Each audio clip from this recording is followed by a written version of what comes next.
Hi welcome to T SAT. నా పేరు దివాకర్, నేను మీ రీజనింగ్ ఫ్యాకల్టీ. ఓకే, నెక్స్ట్ రీజనింగ్లో మోస్ట్ ఇంపార్టెంట్ టాపిక్ ఏదైనా ఉందంటే అదొక డేటా సఫిషియన్సీ టాపిక్. అదే తెలంగాణ ఎస్ఐ మెయిన్స్ ఎగ్జామ్లో మినిమం 5 to 10 కోసం వచ్చే టాపిక్ ఏది ఉందంటే ఈ డేటా సఫిషియన్సీ టాపిక్. ప్రజెంట్ జరుగుతున్న ఆల్ కాంపిటేటివ్ ఎగ్జామ్స్లో ఈ టాపిక్ లేదే క్వశ్చన్ పేపర్ ఉండటం లేదు. ఓకే, చూద్దాం ఈ డేటా సఫిషియన్సీని ఫస్ట్ ఏ విధంగా చేయాలంటే ఈ డేటా సఫిషియన్సీలో అడిగేటువంటి క్వశ్చన్స్ రీజనింగ్లోనే అడగాలని రూల్ లేదు. అర్థమెటిక్ మీద అడగచ్చు, రీజనింగ్ మీద అడగచ్చు, ఇక్కడ ఈ అర్థమెటిక్ రీజనింగ్ కలిపి కంబైన్ కూడా అడగచ్చు. మన దీని యొక్క ముఖ్య ఉద్దేశం ఏమంటే పేరులోనే ఉంది సఫిషియన్సీ. సఫిషియన్సీ అంటే మనం వాడు ఇచ్చిన స్టేట్మెంట్కి, వాడిచ్చిన క్వశ్చన్కి మనము ఆన్సర్ చెప్పగలమా లేదా అనేది చెప్పాలి. రైట్ ఆన్సర్ రాంగ్ ఆన్సర్ కాదు, వాడిచ్చే డేటా ఆధారంగా, వాడిచ్చే ఇన్ఫర్మేషన్ ఆధారంగా ఇచ్చిన క్వశ్చన్కి మనం దాని ఆన్సర్ చెప్పగలమా లేదా, ఏమైనా డేటా వేరే మ్యాచ్ అయిందా లేదా అనేది చూద్దాం. ఓకే, ఫస్ట్ ఆఫ్ ఆల్ వీటికి ఆప్షన్స్ ఏ విధంగా తీసుకోవాలి ఫస్ట్ మోస్ట్ ఇంపార్టెంట్ తెలియాలి. ఓకే, ఆప్షన్స్ ఎలా తీసుకోవాలి అంటే మనము ఇక్కడ మనకు 2 స్టేట్మెంట్స్ ఇస్తారు వాడు. ఈ 2 స్టేట్మెంట్స్ వల్ల ఈ 2 స్టేట్మెంట్స్ ద్వారా ఏ విధంగా ఆన్సర్ తీసుకోవాలంటే ఫస్ట్ స్టేట్మెంట్ రైట్ అయ్యి రెండో స్టేట్మెంట్ రాంగ్ అయితే అప్పుడు మన ఆన్సర్ ఏం తీసుకోవాలి అంటే ఫస్ట్ ఆప్షన్ తీసుకోవాలి. ఇక్కడ ప్రకటన 1 మాత్రమే ప్రశ్నకు సమాధానం ఇవ్వగలిగితే అంటే మరి రైట్ ఆన్సర్ రాంగ్ ఆన్సరా కాదండి, ఫస్ట్ ఆఫ్ ఆల్ దానికి ఇన్ఫర్మేషన్ ఇస్తున్నామా లేదా, మనకు ఆన్సర్ చెప్పగలుగుతున్నామా లేదా, అంటే సఫిషియెంట్గా ఉందా లేదా అనేది చెక్ చేసుకుంటూ రావాలి. అలా ఫస్ట్ 1 ద్వారా మాత్రమే ఆన్సర్ చెప్పగలిగేస్తే ఆన్సర్ ఫస్ట్ ఆప్షన్ తీసుకోవడాన్ని, లేదా ఈ ఉన్న 2 స్టేట్మెంట్లో సెకండ్ 1 ద్వారా ఆన్సర్ చెప్పగలిగి ఫస్ట్ 1 రాంగ్ అయితే, ఫస్ట్ 1 రాంగ్ అయి రెండోది రైట్ అయితే అప్పుడు మన ఆన్సర్ ఏం తీసుకోవాలంటే ప్రకటన 2 మాత్రమే ప్రశ్నకు సమాధానం ఇవ్వగలిగితే అనేది మనము ఏ ఆప్షన్ తీసుకోవాలంటే మనం సెకండ్ ఆప్షన్ తీసుకోవాలి. థర్డ్ ఆప్షన్ ఏం తీసుకోవాలంటే ప్రకటన, ఓకే ప్రకటన రాలే, ఓకే ప్రకటన 1 మరి 2 కలిపి మాత్రమే ప్రశ్నకు సమాధానం ఇవ్వగలిగితే అంటే అప్పుడు ఎప్పుడు రావాలంటే ఫస్ట్ ఆసారి ఆన్సర్ చేసి ప్రకటన 1 ద్వారా ఆన్సర్ రాలేదు, నెక్స్ట్ స్టేట్మెంట్ 2 ద్వారా కూడా ఆన్సర్ రాలేదు, అలా 2 రాంగ్ అయినప్పుడు మోస్ట్ ఇంపార్టెంట్ ఇదే third option most important. 2 wrong అయినప్పుడు మనం ఏం చేయాలంటే 2 ఒక్కసారి కలపాలి. 2 స్టేట్మెంట్ని ఒక్కసారి మెర్జ్ చేసి వాడిచ్చిన ఇన్ఫర్మేషన్ ఆధారంగా మనకు దానికి ఆన్సర్ ఇవ్వగలిగితే అంటే దానికి ఆన్సర్ ఇవ్వగలిగితే అప్పుడు ప్రకటన 1, 2లను కలిపి ప్రశ్నకు మాత్రమే సమాధానం ఇవ్వగలము అనేది మనం ఏం తీసుకోవాలంటే థర్డ్ ఆప్షన్ తీసుకోవాలి. ఫస్ట్ డైరెక్ట్గా రైట్ అయితే నో ప్రాబ్లం, రాంగ్ అయితేనే ప్రాబ్లం. రాంగ్ అయింది అనుకో 2 స్టేట్మెంట్ రాంగ్ అయితే మాత్రం వాటిని మెర్జ్ చేయాల్సి వస్తుంది. వాటిని మెర్జ్ చేసే క్రమంలో ఆన్సర్ రావచ్చు రాకపోవచ్చు. ఆన్సర్ కనుక వస్తే థర్డ్ ఆప్షన్ తీసుకోవాలి. ఒకవేళ ఆన్సర్ కనుక రాకపోతే అప్పుడు ఏం తీసుకోవాలంటే ప్రకటన 1, 2 తీసుకున్నా కూడా ఇంకొంత అదనపు సమాచారం కావాలి అనేది ఉండొచ్చు. ఓకే, అంటే స్టేట్మెంట్ 1 స్టేట్మెంట్ 2 రాంగ్ అయినాయి, 2 రైట్ అయితే మనం థర్డ్ ఆప్షన్ తీసుకుంటాం. 2 కలిపి సమాధానం ఇవ్వగలము అని చెప్తాం. 2 కలిపినా కూడా ఆన్సర్ రాకపోతే ఇంకా additional information are more need అంటే ఇంకా అదనపు సమాచారం కావాలనేది మనకు ఎన్నో ఆప్షన్ అంటే ఇక డి అనే ఆప్షన్ అవుతుంది. ఇంకా లాస్ట్ ఆప్షన్ ఏముంటుందంటే మనము ఫస్ట్ 1 ద్వారా ఆన్సర్ చెప్పగలము, నెక్స్ట్ రెండో దాని ద్వారా కూడా ఆన్సర్ చెప్పగలము. అంటే మనం ఇచ్చిన క్వశ్చన్కి ఆన్సర్ చెప్పాలి అంటే ఫస్ట్ స్టేట్మెంట్ ఉన్నా సఫిషియెంట్గా సరిపోతుంది, సెకండ్ స్టేట్మెంట్ తీసుకున్నా కూడా సెకండ్ సఫిషియెంట్గా సరిపోతుందంటే అప్పుడు స్టేట్మెంట్ 1 ఆర్ 2 అంటే 2 ప్రకటనలో ఏదో ఒకటి అనగా మొదటిది లేదా రెండవది సమాధానం ఇవ్వగలిగితే అనేది మనకి ఏ ఆప్షన్ సరిపోతుందంటే ఈ లాస్ట్ ఆప్షన్ అనేది మనం తీసుకుంటాం.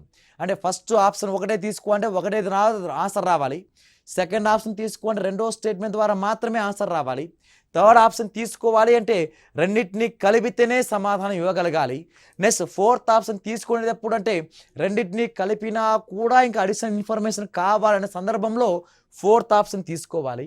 ఫిఫ్త్ ఆప్షన్ ఎప్పుడు తీసుకోవాలంటే రెండింటి ద్వారా అంటే ఫస్ట్ 1 ద్వారా ఆన్సర్ చెప్పగలం, రెండోటి ద్వారా ఆన్సర్ చెప్పగలం అన్నప్పుడు అప్పుడు either statement 1 or 2 or sufficient to given the question answer. Okay, అలా రెండిట్లోనూ ఏదో ఒకటి ఉన్నా కూడా ప్రశ్నకు సమాధానం ఇవ్వగలము అనే స్టేట్మెంట్ ఉంటే మనం అప్పుడు ఈ అనే సమాధానం తీసుకోవాలి. ఓకే, చూద్దాం వీటిపైన ప్రాక్టీస్ క్వశ్చన్స్ ఏ విధంగా చేయాలి అనేది చూద్దాం.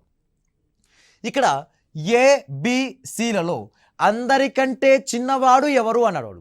ఇది వాడిచ్చిన క్వశ్చన్. ఈ ముగ్గురు పర్సన్స్లో స్మాలెస్ట్ ఓకే యంగెస్ట్ ఎవరు అన్నాడు, చిన్నవాడు ఎవరు అన్నాడు. ఓకే, ఫస్ట్ స్టేట్మెంట్ ద్వారా A మరియు B యొక్క వయసుల మధ్య భేదం 3 సంవత్సరాలు. ఇక్కడ అబ్జర్వ్ చేస్తే ఇక్కడ ఫస్ట్ వన్ ద్వారా ఏకి బికి మాత్రమే వాటి మధ్య ఏజ్ గ్యాప్ ఎంత అంటే 3 years అంట. కానీ ఏకి బికి ఎవరు పెద్ద, ఏ పెద్దనా బి పెద్దనా ఏమి ఇన్ఫర్మేషన్ ఇవ్వలేదు. కానీ ఇక్కడ ఏకి బికి ఈ ఇన్ఫర్మేషన్ ఆధారంగా ఈ ఇచ్చిన ఇన్ఫర్మేషన్ ఆధారంగా ఎవరు చిన్నవాడో చెప్పగలుగుతున్నామా అంటే చెప్పలేకపోతున్నాం. ఎందుకు చెప్పలేకపోతున్నామంటే ఇక్కడ ఎవరు మిస్ అయ్యాడు, సి అనేవాడు మిస్ అయ్యాడు. ఈ ABCలో ముగ్గురు గురించి చెప్పగలగాలంటే ముగ్గురికి సంబంధించిన సమాచారం ఇచ్చిండాలి, అలా ఇవ్వలేదు. ఓకే, ఫస్ట్ వన్ ద్వారా ఆన్సర్ చెప్పలేం. నెక్స్ట్ సెకండ్ స్టేట్మెంట్ ద్వారా ఏమైనా ఆన్సర్ చెప్పగలమా, చిన్నోడు ఎవరు అనేది చూద్దాం. సి కంటే ఏ 4 సంవత్సరాలు చిన్నవాడంట. సి అనేవాడు పెద్దవాడు. సి కంటే ఏ ఎన్ని సంవత్సరాలు చిన్నవాడు అంటే 4 సంవత్సరాలు చిన్నవాడంట. అంటే వీడు 10 years అయితే వీడు 6 years అవుతాడు. అలా 10 years 6 years. ఓకే, దీని ద్వారా ఎవరు చిన్నవాడో చెప్పగలమా అంటే చెప్పలేం. ఎందుకు చెప్పలేమంటే ఇక్కడ ఎవరు మిస్ అయ్యాడంటే ఏ అనేవాడు మిస్ అయ్యాడు. ఇక్కడ ఎవరు మిస్ అయ్యాడు, ఏ అనేవాడు మిస్ అయ్యాడు. కాబట్టి దీని ద్వారా కూడా ఆన్సర్ చెప్పలేం. 2 రాంగ్ అయిందిగా, 2 రాంగ్ అయితే యాడ్ చేయాలి, మెర్జ్ చేయాలి. ఓకే, 2 మెర్జ్ చేస్తే ఈ 2 ఇన్ఫర్మేషన్ ద్వారా ఉపయోగించి మనం కనుక్కోగలమా అంటే ఇప్పుడు చూద్దాం. సి కన్నా ఎవరు చిన్నవాడు, ఏ చిన్నవాడు. సి కన్నా ఏ చిన్నవాడు ఎన్ని సంవత్సరాలు, 4 సంవత్సరాలు. ఇప్పుడు బి అనేవాడు ఎలా రావాలంటే బి అనేవాడు ఇక్కడ ఉండొచ్చు, ఇక్కడ ఉండొచ్చు. ఎందుకంటే ఏ బిలో ఎవరు పెద్ద ఎవరు చిన్న ఇంకా ఇవ్వలేదు, ఆ ఇన్ఫర్మేషన్ ఇవ్వలేదు. కానీ ఆ ఇన్ఫర్మేషన్ ఇవ్వకపోవడం వల్ల వారిలో ఇచ్చిన క్వశ్చన్ ఏంది, అందరికన్నా చిన్నవాడు ఎవరు, దానికి ఆన్సర్ ఇంకా చేయలేకపోతున్నాం. ఎందుకు చేయలేకపోతున్నామంటే ఇది నీకు ఆన్సర్ చేయాలని అడిషన్ ఇన్ఫర్మేషన్ కావాలి, ఇంకా అదనపు సమాచారం కావాలి. అదనపు సమాచారం ఉంటేనే దీనికి ఆన్సర్ మనకి ఇవ్వగలం. ఆ అదనపు సమాచారం ఇవ్వలేదు కాబట్టి దీనికి ఆన్సర్ చెప్పలేకపోతున్నాము అనేది మన రైట్ ఆన్సర్. దేర్ఫోర్ మనం ఎన్నో ఆప్షన్ తీసుకోవాలంటే మనకు స్టార్టింగే ఇచ్చిన ఆప్షన్స్లో డి అనేది మన రైట్ ఆన్సర్ అవుతుంది. ఓకే, ఇప్పుడు ఇదివరకే చెప్పుకున్నాం, స్టార్టింగ్ వెరీ ఇంట్రడక్షన్లో చూసుకున్నాం. డేటా సఫిషియన్సీ అంటే ఒక రీజనింగ్ టాపిక్ సంబంధించిన ఒకటే కాదు, మనకు దీని మీద అర్థమెటిక్ టాపిక్ నుంచి రావచ్చు, ప్యూర్ మ్యాథ్స్ టాపిక్ నుంచి రావచ్చు, రీజనింగ్ నుంచి కూడా రావచ్చు. ఈ మూడింటిని క్లబ్ చేసి ఏ విధమైన క్వశ్చన్ అయినా క్రియేట్ చేసే అవకాశం ఉంది. చూద్దాం, ఇది అర్థమెటిక్ సెక్షన్లో ఉన్న మెన్సురేషన్ టాపిక్ నుంచి ఇవ్వడం జరిగింది. శంకువు యొక్క ఘనపరిమాణం ఎంత, శంకువు యొక్క ఘనపరిమాణం what is the volume of cone అడిగాడు. ఓకే, శంకువు యొక్క ఘనపరిమాణం ఫార్ములా ఏమంటే 1/3 πr²h. ఓకే, 1/3 కాన్స్టెంట్ వాల్యూ మనకు అనుకోవాల్సిన అవసరం లేదు. పై వాల్యూ కూడా కాన్స్టెంటే 22/7. ఏమంటే దీనికి ఆన్సర్ మనం చేయగలగాలి అంటే మనకు ఆర్ వాల్యూ తెలియాలి, హెచ్ వాల్యూ తెలియాలి. ఆన్సర్ ఎంత అని అడగట్లేదు, ఈ స్టేట్మెంట్ ద్వారా నువ్వు ఆన్సర్ చెప్పగలవా లేదా అనేది అడుగుతున్నాడు. సఫిషియెంట్ అవుతుందా అవదా అనేది క్వశ్చన్. ఓకే, చూద్దాం. First of all first statement ద్వారా శంకువు యొక్క భూ వ్యాసార్థం సంఖ్యాత్మకంగా ABCD చతురస్రం యొక్క చుట్టుకొలతకు సమానమంట. అంటే ఇక్కడ R ఈక్వల్ భూ వ్యాసార్థం అంటే రేడియస్, బేస్ రేడియస్ దేనికి సమానం అంటే స్క్వేర్ యొక్క పెరిమీటర్, స్క్వేర్ యొక్క చుట్టుకొలతకు సమానం అంటే 4aకి సమానం. దీని ద్వారా ఆన్సర్ చెప్పగలమా? చెప్పలేం. ఎందుకు చెప్పలేమంటే ఇక్కడ 6h unknown terms, 6h value తెలుసు మనకి. ఒకవేళ R వాల్యూ హెచ్ వాల్యూ తెలిస్తే అది ఎంత ఆన్సర్ అయినా పర్లే, డెసిమల్లో ఉన్న, రౌండ్ ఫిగర్ వాల్యూలో ఉన్న, ఫ్రాక్షన్లో ఉన్నా కూడా మనం ఆన్సర్ చెప్పగలిగే వాళ్ళం. కాబట్టి ఇక్కడ 3 అన్నౌన్ టర్మ్స్ ఉన్నాయిగా, RHA. ఈ RHA 3 అన్నౌన్ టర్మ్స్ ఉన్నాయి కాబట్టి మనం ఆన్సర్ అయితే పర్ఫెక్ట్గా అయితే చెప్పలేము. అంటే ఫస్ట్ వన్ ద్వారా మనకు ఆన్సర్ రాదు. ఓకే నెక్స్ట్ సెకండ్ స్టేట్మెంట్ ఏమన్నాడు, చతురస్రం యొక్క భుజం పొడవు, చతురస్రం భుజం పొడవు అంటే ఏ వాల్యూ ఎంత అంట 4. అంటే దీని ఏ వాల్యూ ఉపయోగించి మనము 6h కనుక్కోగలమంటే కనుక్కోలేం, కాబట్టి సెకండ్ వన్ ద్వారా కూడా ఆన్సర్ రాదు. దేర్ఫోర్ ఇప్పుడు ఏం చేయాలి, ఈ రెండు మెర్జ్ చేయాలి. అప్పుడు r equal to 4a, therefore r equal to A value మనకు తెలిసిందే 4, దేర్ఫోర్ 4 4 16, అంటే r ప్లేస్లో 16 ఉండాలి. అంటే r వాల్యూ కనుక్కున్నాం, ఏది రెండు స్టేట్మెంట్ ఉపయోగించి r వాల్యూ కనుక్కోగలిగాం, కానీ h వాల్యూ గురించి ఇక్కడ అదనపు సమాచారం ఏమీ లేదు. అంటే మనం వాల్యూమ్ ఫార్ములా చెప్పాలి, ఘనపరిమాణం ఫార్ములా చెప్పాలంటే 1/3 πr²h చెప్పగలగాలి అంటే 1/3 π వాల్యూ మనకు తెలిసిందే, r వాల్యూ కనుక్కున్నాం దేని ద్వారా ఈ రెండు ఉపయోగిస్తే, కానీ h వాల్యూ లేదు, h వాల్యూ ఇవ్వలేదు. కాబట్టి దీనికి సమాధానం ఇవ్వగలగాలి అంటే ఇంకా అదనపు సమాచారం కావాలి అనేది మనకు రైట్ ఆన్సర్ అవుతుంది. దేర్ఫోర్ దీనికి ఆన్సర్ కూడా డి అనేది మన పర్ఫెక్ట్ రైట్ ఆన్సర్ అవుతుంది. వృత్త కేంద్రం వద్ద ఆ సెక్టార్ ఏర్పరిచే కోణం ఎంత అన్నాడు. అంటే ఒక సర్కిల్ ఉంది, ఈ సర్కిల్లో ఒక సెక్టార్ ఉందంట, ఆ సెక్టార్ ఏర్పరిచే కోణం అంటే ఇక θ డిగ్రీ వస్తుంది, ఆ సెక్టార్ ఏర్పరిచే యాంగిల్ ఎంత అని క్వశ్చన్ అడుగుతున్నాడు వాడు. ఓకే, ఈ సెక్టార్ యాంగిల్ చెప్పాలి అంటే మనకు ఇది రేడియస్ వాల్యూ అవుతుంది, ఇది లెంత్ ఆఫ్ ఆర్క్, ఇది చాపం యొక్క పొడవు అవుతుంది, ఇది L value, length of arc అనేది అవుతుంది. ఓకే, ఇప్పుడు θ వాల్యూ ఎంత అడుగుతున్నాడు, θ వాల్యూ చెప్పగల, θ వాల్యూ ఎంత అడగట్లేదు, 19 16 40 ఈ వాల్యూ ఎంత అడగట్లేదు, θ వాల్యూ నువ్వు చెప్పగలవా అని అడుగుతున్నాడు క్వశ్చన్. అలా θ వాల్యూ చెప్పగలడానికి వాడిచ్చిన స్టేట్మెంట్స్ రెండు సఫిషియెంట్గా సరిపోతుందా లేదా అనేది క్వశ్చన్. ఓకే, సెక్టార్ యొక్క చుట్టుకొలత perimeter of sector formula 2r + l equal to 16. Okay, దీని ద్వారా θ వాల్యూ చెప్పగలమా, చెప్పలేం. ఎందుకు చెప్పలేమంటే ఇక్కడ 2r + l θ ఫార్ములా ఎక్కడ రాలేదు.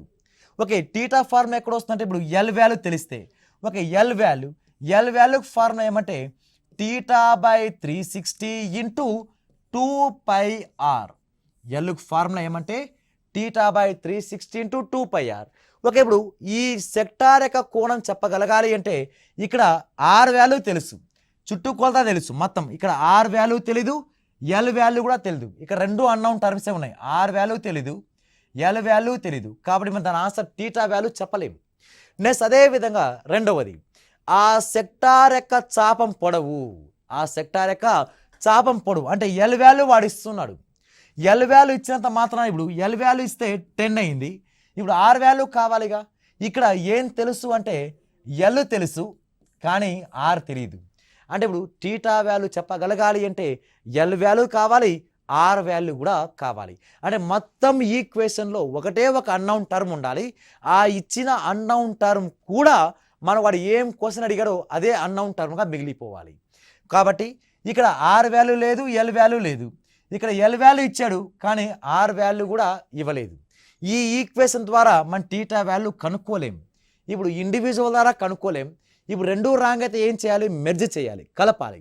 కలిపితే ఏమొస్తుందంటే ఎల్ వాల్యూ వాడు ఇచ్చాడుగా ఇన్ఫర్మేషన్, అప్పుడు 2r + 10 equal to 16, 2r equal to 10 అవతల పోతే 16 - 10 6, therefore 2 1s 2 3s, r value ఎంత 3. అంటే ఈ రెండు మెర్జ్ చేస్తే, ఈ రెండు కలిపేస్తే మనకు ఆన్సర్ ఏమేమి డేటాస్ తెలుస్తున్నాయంటే, ఈ రెండు ఇన్ఫర్మేషన్ కలపడం వల్ల ఎల్ వాల్యూ 10 అని తెలిసింది, r వాల్యూ 3 అని తెలిసింది. ఈ రెండు తీసుకొచ్చి ఈక్వేషన్ ఈ ఫార్ములా ఉపయోగిస్తే అప్పుడు ఎల్ వాల్యూ ఎంత 10 equal to θ/360 × 2 × π value 22/7 × r value ఎంత 3. దేర్ఫోర్ దీని ద్వారా θ వాల్యూ కట్టచ్చా అంటే θ వాల్యూ క్యాలిక్యులేషన్ చేయొచ్చు, ఎందుకంటే ఇక్కడ θ ఒకటి ఇప్పుడు అన్నౌన్ టర్మ్గా ఉంది.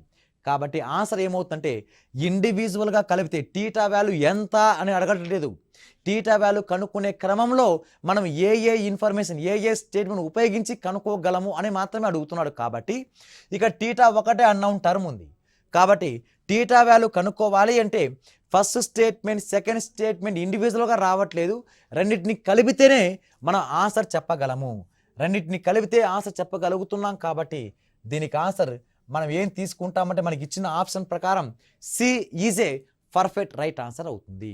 ఓకే ఓకే గోళం యొక్క ఘనపరిమాణం ఎంత అంటే ఇది కూడా సేమ్ మళ్ళీ అర్థమెటిక్ టాపిక్ కోసమే. గోళం యొక్క ఘనపరిమాణం కావాలంటే గోళం ఘనపరిమాణం ఫార్ములా 4/3 πr³.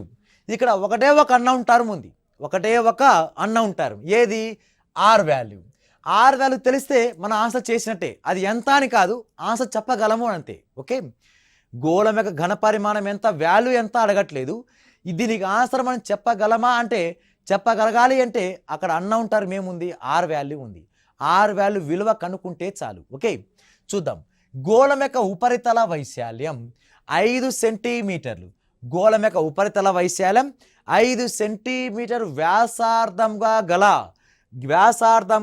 వైశాల్యంకు సమానం అంట. ఓకే వాడు ఏమి ఇచ్చాడంటే ఫస్ట్ వన్ ద్వారా ఫస్ట్ స్టేట్మెంట్ సర్ఫేస్ ఏరియా అంటే స్పియర్ యొక్క గోళం యొక్క ఉపరితల వైశాల్యం వచ్చి 4πr². 4πr² దేనికి సమానం అంటే ఇక్కడ సర్కిల్ యొక్క ఏరియాకి సమానమట, πr²కి సమానం.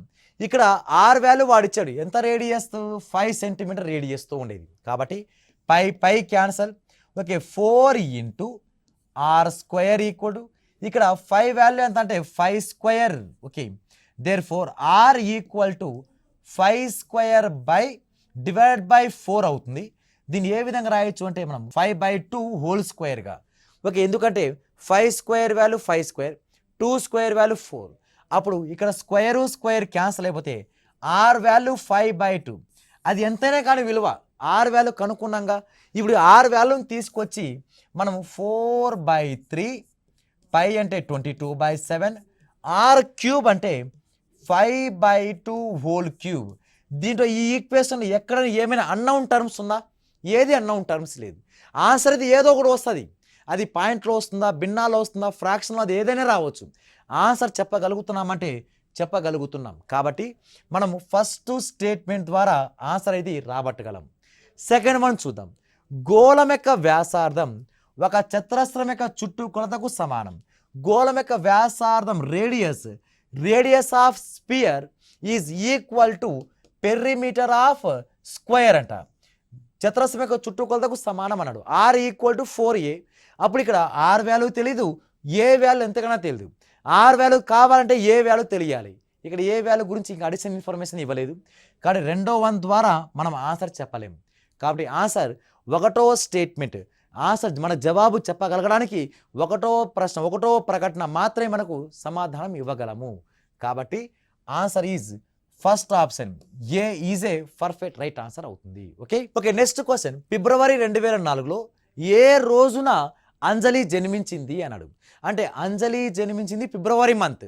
ఈ ఫిబ్రవరి మంత్లో పర్ఫెక్ట్గా ఒక డేట్ చెప్పగలగాలి. ఆ డేట్ ఏదైనా కావచ్చు. ఓకే ఆ డేట్ ఏది, ఫిబ్రవరి మంత్ 2004 అన్నాడు. February month 2004 is a leap year. ఈ ఫిబ్రవరి 2004లో మొత్తం 1 to 29 total number of days 29 days ఉంటాయి. ఈ 29 రోజుల్లో ఒక తేదీ, ఒక తారీఖు అంజలి అనేది జన్మించిందంట. ఆ డేట్ ఏ స్టేట్మెంట్ ద్వారా కనుక్కోగలమని చెప్పమన్నాడు. ఓకే చూద్దాం. అంజలి ఆ నెలలో సరి సంఖ్య తేదీలో గల రోజున జన్మించిందంట. సరి సంఖ్య అంటే ఫిబ్రవరి మంత్లో 29 డేస్ ఉంటాయి, ఏది 2004 ఇయర్లో. అప్పుడు సరి సంఖ్యలు అంటే అప్పుడు ఏమేమి వస్తాయంటే 2, 4, 6, 8 ఆన్ సో ఆన్ లాస్ట్ 28. అంటే దీనికి ఆన్సర్ చెప్పగలగాలి. ఫస్ట్ వన్ ద్వారా ఆన్సర్ చెప్పడానికి 14 అవకాశాలు వచ్చాయి. 2 కావచ్చు, 4 కావచ్చు, 6 కావచ్చు, 8 కావచ్చు, ఏదైనా కావచ్చు. ఆన్సర్ ఏదో ఒకటే చెప్పగలగాలి. కాబట్టి ఫస్ట్ వన్ ద్వారా చెప్పలేకపోయినాం. నెక్స్ట్, అంజలి జన్మించిన తేదీ ఒక ప్రధాన సంఖ్య అంట, అంటే ప్రైమ్ నంబర్ డేట్లో పుట్టిందంట. ఇప్పుడు సెకండ్ ద్వారా చెప్పగలమంటే ఇక్కడ 1 to 29 వరకు ఏమేం ప్రైమ్ నంబర్స్ ఉన్నాయి అంటే 2, 3, 5, 7, తర్వాత 11, 13, 17, 19, 23, 29 ఇవి ప్రైమ్ నంబర్స్. అంటే సెకండ్ స్టేట్మెంట్ ద్వారా 1 2 ఇక్కడ 4 4 10 అంటే మొత్తం 10 ఆన్సర్లు వచ్చినాయి. అంజలి ఒక ప్రధాన సంఖ్య రోజున జన్మించింది అంటే 10 ఆన్సర్లు వస్తున్నాయి. కాబట్టి దీని ద్వారా కూడా ఆన్సర్ చెప్పలేకపోతున్నాం. ఇప్పుడు ఏం చేయాలి? రెండు రాంగ్ అయితే ఏం చేయాలంటే రెండు మెర్జ్ చేయాలి, రెండింటిని కలపాలి. రెండింటిని కలిపితే ఈ రెండులో కామన్గా ఉన్న డేట్ ఏది? రెండులో కామన్గా ఉన్న డేట్ 2. కాబట్టి ఆన్సర్ అంజలి జన్మించింది ఎప్పుడు అంటే February 2, 2004 అని మనం పర్ఫెక్ట్గా చెప్పగలుగుతున్నాంగా. కాబట్టి దేని ద్వారా చెప్పగలిగాం? ఇండివిజువల్ ద్వారా చెప్పలేకపోయినాం, కానీ రెండింటిని మెర్జ్ చేస్తే, రెండింటిని కలిపితే మాత్రం ఆన్సర్ చెప్పగలిగాం. కాబట్టి మన రెండింటిని కలిపితే సమాధానం చెప్పగలము అనేది మనకిచ్చిన ఇంట్రడక్షన్ ఇచ్చిన ఆప్షన్లో ఎన్నో ఆప్షన్ అంటే C, third option is a right answer అవుతుంది. ఏ బి సి డి ఈలలో అతి పొడగరి వ్యక్తి ఎవరు అంటే 5 వ్యక్తులు ఇచ్చాడు. ఈ 5 వ్యక్తుల్లో ఎవరు పొడవుగా ఉన్నాడో కనుక్కోండి అన్నాడు. ఈ 5లో ఎవరు పొడవుగా ఉన్నాడో కనుక్కోవాలంటే ఏబిసిడిలో ఫస్ట్ స్టేట్మెంట్ డి అనే వ్యక్తి బి కన్నా పొడుగరి కానీ ఈ కన్నా పొట్టి.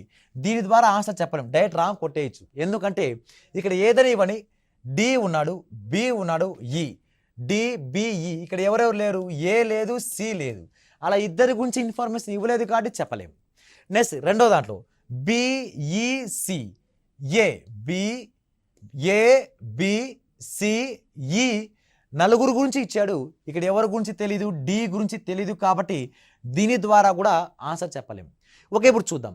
ఇండివిజువల్గా ఆన్సర్ చెప్పలేం, కానీ మెర్జ్ చేయాలిగా, కలపాలి. ఇక్కడ డి అనే వ్యక్తి బి కన్నా పొడవు. డి అనేవాడు ఎలా ఉండాలంటే డి అనేవాడు బి కన్నా పొడవే అంట. బి కన్నా ఇక్కడ పొట్టోడు రాద్దాం, ఇటువైపు ఒక ఆర్డర్లో రాసుకుంటూ పోదాం, హైట్ నుంచి స్మాలెస్ట్కి. ఓకే, డి అనేవాడు పొడవు, ఎవరికన్నా పొడవు, బి కన్నా పొడవు. కానీ ఇదే డి అనేవాడు ఈ కన్నా పొట్టి, అంటే ఈ అనేవాడు పొడవుగా ఉన్నాడు. ఎవరితో పోలిస్తే? డితో పోలిసినా, నెక్స్ట్ బితో పోలిసిన. జాగ్రత్త, డి అనేది బి కన్నా పొడవు కానీ ఈ కన్నా పొట్టిగా ఉన్నాడు. డి గురించి మాట్లాడాడు. ఓకే, నెక్స్ట్ బి అనేవాడు ఈ కన్నా, ఓకే, బిఈల కన్నా సి పొడుగరి. బిఈల కన్నా అంటే బి కన్నా ఈ కన్నా ఎవరు పొడుగుగా ఉన్నాడంటే సి అనేవాడు పొడుగ్గా ఉన్నాడట. ఓకే, ఇద్దరితో పోలిసిన సి పొడుగ్గా ఉన్నాడట. నెక్స్ట్ అదే విధంగా కానీ ఏ పొట్టి. ఓకే, ఏతో పోలిసే సి అనేవాడు ఏమున్నాడంటే పొట్టిగానే ఉన్నాడట. అంటే అప్పుడు ఏ కన్నా పొట్టి అంటే సి అనేవాడు హైటే ఉంటాడుగా. కాబట్టి ఇక్కడ అడిగిన క్వశ్చన్ ఏమంటే అతి పొడుగైన వ్యక్తి ఎవరు? అతి పొడవైన వ్యక్తి ఎవరు అంటే ఏ అనేది మనకు రైట్ ఆన్సర్ చెప్పగలిగాం. దేని ద్వారా చెప్పగలిగామంటే ఈ రెండింటిని కలిపితేనే మన ఆన్సర్ చెప్పగలిగాం. కాబట్టి దేర్ ఫోర్ మన answer C is a right answer అవుతుంది. Okay, next question. Okay, next question, బారు వడ్డీ రేటు ఎంత అన్నాడు. బారు వడ్డీ రేటు ఎంత అంటే బారు వడ్డీకి formula SI equal to PTR/100. Okay, దాన్ని ఏమడిగాడు వాడు? ఆర్ వాల్యూ కనుక్కోమన్నాడు. మనకు ఇచ్చిన స్టేట్మెంట్స్ రెండిట్లోనూ ఆర్ వాల్యూ ఒకటే మిగిలిపోవాలి, అన్నౌన్ టర్మ్గా ఆర్ వాల్యూ ఒకటే మిగిలిపోవాలి. కాబట్టి చూద్దాం, మనకు ఎస్ఐ ఇవ్వాలి, పి ఇవ్వాలి, టీ ఇవ్వాలి. ఇస్తేనే మన ఆన్సర్ వస్తుంది, లేదంటే ఇంకా అడిషనల్ ఇన్ఫర్మేషన్ కావాలి. ఓకే, అసలు ఎంత? 3000 అంటే పి వాల్యూ ఇచ్చాడు 3000. దీని ద్వారా ఆర్ వాల్యూ కట్టచ్చా అంటే కట్టలేం. ఓకే, వడ్డీ ఇచ్చాడు, వడ్డీ ఎంత? 450. ఓకే, దీని ద్వారా ఆర్ వాల్యూ కట్టచ్చా అంటే కట్టలేం. కానీ రెండింటిని మెర్జ్ చేయాలి. రెండింటిని కలిపితే మనకు ఏమేమి కావాలి? ఎస్ఐ కావాలి, పి కావాలి, టీ కావాలి. ఈ రెండింటిని కలిపితే పి తెలుసు, ఏది? అసలు తెలుసు. వడ్డీ తెలుసు, ఎంత? 450. కానీ ఇక్కడ ఏం లేదు, రెండింటిని కలిపిన టైం పీరియడ్ ఎన్ని సంవత్సరాలకు ఆ వడ్డీ ఇచ్చాడో ఇవ్వలేదు చెప్పలేం. కాబట్టి ఎన్ని సంవత్సరాలకు వడ్డీ ఇచ్చాడో కనుక్కోలేకపోయినాం. కాబట్టి టీ వాల్యూ తెలీదు, ఆర్ వాల్యూ తెలియదు. ఈ రెండు అన్నౌన్ టర్మ్గానే మిగిలిపోయినాయి. ఏదో ఒకటే అన్నౌన్ టర్మ్ ఉండాలి. కాబట్టి దీనికి ఆన్సర్ చెప్పాలంటే అడిషనల్ ఇన్ఫర్మేషన్ కావాలి. కాబట్టి D is a right answer అవుతుంది. Okay, next question. Okay, next question, లంబకోణ సమద్విబాహు త్రిభుజం యొక్క వైశాల్యం ఎంత? లంబకోణ సమద్విబాహు త్రిభుజం అంటే రైట్ యాంగిల్ ఐసోలేషన్ ట్రయాంగిల్ ఉండాలి. Right angle isosceles triangle. Right angle అంటే ఖచ్చితంగా ఒక 90 డిగ్రీ ఉండాలి. ఐసోలేషన్ అంటే రెండు భుజాలు సమానంగా ఉండాలి. ఇది ఏ, ఇది ఏ. అప్పుడు ఏ అయితే పైథాగరస్ థీరం ప్రకారం ఇది ఏమవుతుందంటే హైపోటెనిస్ a√2 అయిపోతుంది.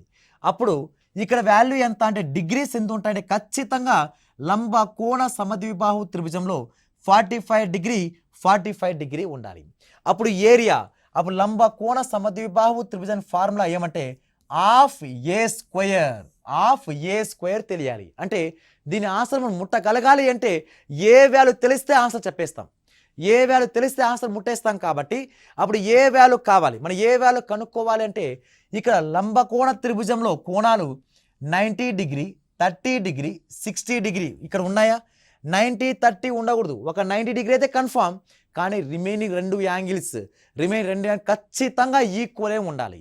ఎందుకు రెండు యాంగిల్ ఈక్వల్ ఉండాలి అంటే వాడు పేరునే చెప్పాడు లంబకోణ సమద్విబాహు త్రిభుజం అని కాబట్టి ఇక్కడ ఖచ్చితంగా యాంగిల్ సేమ్ ఉండాలంటే 90 డిగ్రీ ఉండాలి, 45 ఉండాలి. 90, 30, 60 జస్ట్ ఒక లంబకోణ త్రిభుజం మాత్రమే. కాబట్టి ఫస్ట్ వన్ ద్వారా మనం ఆన్సర్ చెప్పలేము. నెక్స్ట్ అదేవిధంగా కర్ణం పొడవు ఎంత అంటే 15√2 సెంటీమీటర్. Okay, 15√2 centimetre. మన ప్రకారం కర్ణం ఎంత? Diagonal equal to a√2 equal వాడు ఇచ్చాడు ఎంత? 15√2 ఇచ్చాడు. కాబట్టి √2 క్యాన్సల్. ఏ వాల్యూ ఎంత అంటే 15. దేర్ఫోర్ అడిగిన వాల్యూ ఏరియా చెప్పగలమా లేదా? ఏ వాల్యూ మనం కనుక్కోగలిగాం. ఏ వాల్యూ ఒకటే అన్నౌన్ టర్మ్గా ఉంది. కాబట్టి మన ఏరియా ఫార్ములా హాఫ్ ఏ స్క్వేర్. దేర్ఫోర్ హాఫ్ ఏ స్క్వేర్ అంటే 15 స్క్వేర్ వాల్యూ 225. 225లో సగం మన ఆన్సర్ అవుతుంది. అంటే ఖచ్చితంగా ఆన్సర్ ఎంతైనా కానీ చెప్పగలుగుతున్నాం. దేని ద్వారా చెప్పగలుగుతున్నామంటే సెకండ్ స్టేట్మెంట్ ఒకటే సరిపోతుంది దేని ఆన్సర్ చెప్పడానికి.